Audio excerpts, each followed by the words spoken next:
Sorry.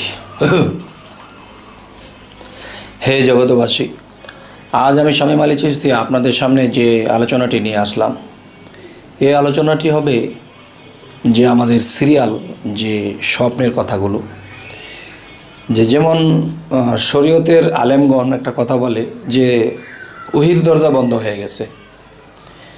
তাহলে ওহির দরজা যদি বন্ধ হয়ে যায়, ওহি আনত কে? জিবরাইল। এখন নবী ইন্তেকাল করেছে, নবীর কাছে ওহি আসে না। এখন ওহি যদি জিবরাইল এনে থাকে, তাহলে জিবরাইল কিন্তু মারা যায়নি। জিবরাইলের ডিউটি, তিনি এখনও উলিয়া উলিয়াদের মাধ্যমে সেই ওহি আল্লাহর তরফ থেকে খবর এখনও আনে।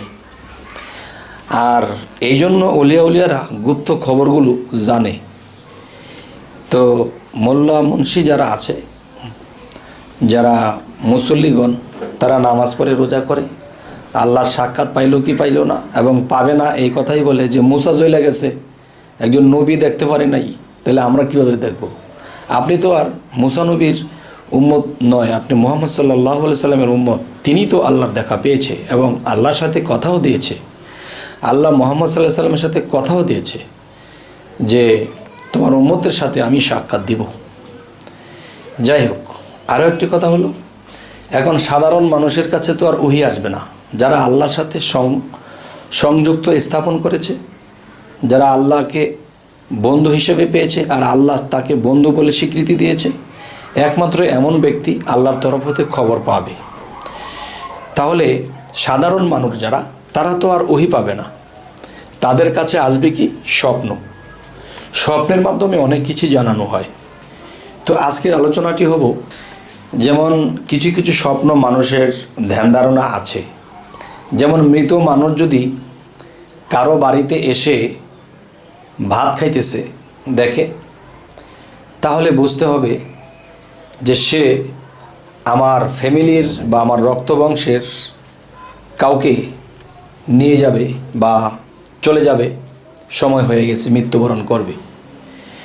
আরও একটা জিনিস হলো, যদি কেউ দেখে যে মাথার চুলগুলো অনেক লম্বা হয়ে গেছে, কিন্তু বাস্তবে তার চুলগুলো ছোট ছোট, কিন্তু ওখানে দেখতেছে লম্বা, এতে বুঝতে হবে তার যে জ্ঞান আছে, এই জ্ঞানগুলো কাঁচা, কিন্তু লম্বা জ্ঞান আছে, বড় জ্ঞান আছে, কিন্তু দেখা গেছে সেই জ্ঞানগুলো কাঁচা।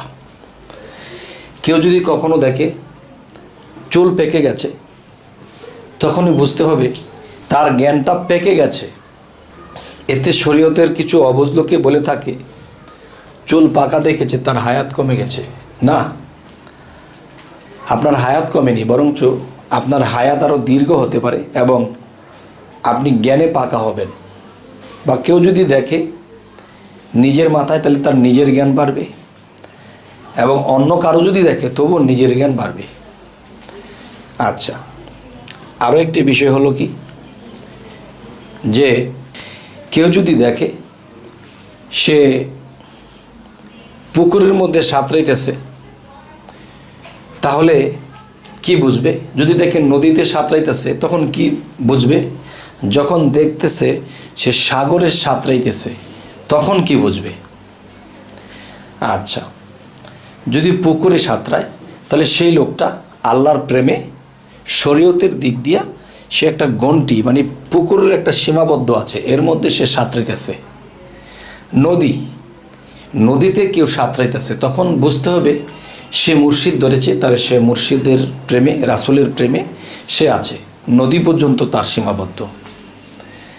আবার কেউ দেখতেছে যে তিনি সাগরের মধ্যে সাঁতরাইতেছে, তখন বুঝতে হবে সে প্রেমের সাগর, যে আল্লাহ ও রাসূলের প্রেমে সে সাঁতরাইতেছে। আল্লাহ যেরকম সীমাহীন, আল্লাহর কোনো সীমা কেউ খুঁজে পাবে না, ঠিক তেমনি করে যে সাগরও সীমাহীন, সাগরের শেষ খুঁজে পাওয়া যাবে না। তাহলে আজকের যে বিষয়টি আলোচনা হলো সেটি কি, যে ফানাফি শেখ, ফানাফি রাসূল, ফানাফি আল্লাহ, এই তিনটা স্তর।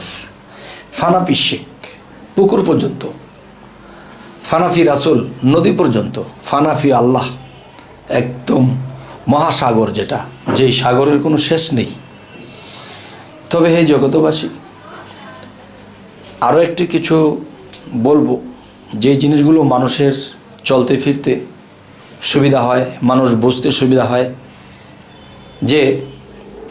যেমন কোনো মানুষ আছে যে ঘর থেকে বের হতে তখন একটা পায়ের মধ্যে হোঁচট খেলো বা শরীরের ধাক্কা লেগে সে পড়ে গেল, তখন বুঝতে হবে যে একটা বিপদ আপদ সামনে আছে, কিছুক্ষণ বসে যাই। এটা শরীয়তের দৃষ্টিতে সামাজিকভাবে এটা বলে থাকে। আর আমি বলবো কি,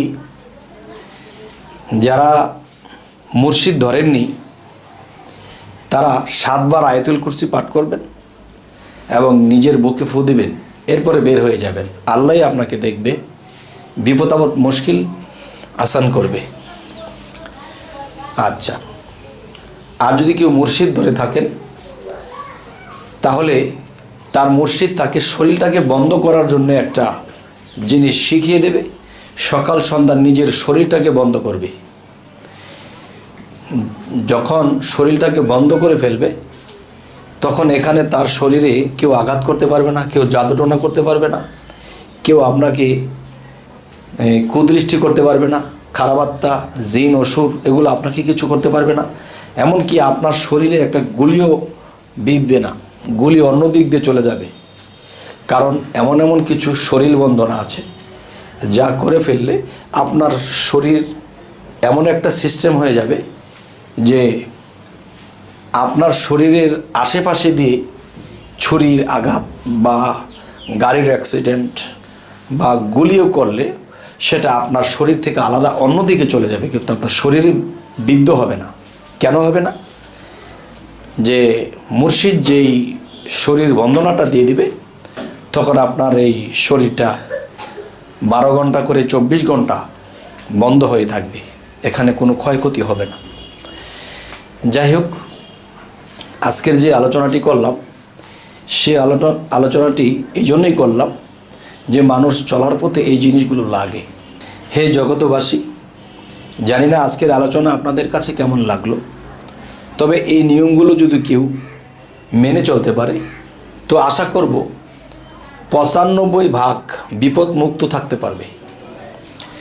তবে স্বপ্নের ব্যাখ্যা এবং বিভিন্ন আলোচনা নিয়ে আপনাদের সামনে উপস্থিত আবার হচ্ছি। তবে নতুন যারা আমাদের এই চ্যানেলটিকে দেখছেন তারা অবশ্যই সাবস্ক্রাইব করে নিন, পরবর্তীতে যেন আপনাদের সামনে এই আলোচনাগুলো নিয়ে হাজির হতে পারি। সকলে ভালো থাকবেন। আল্লাহ হাফিজ।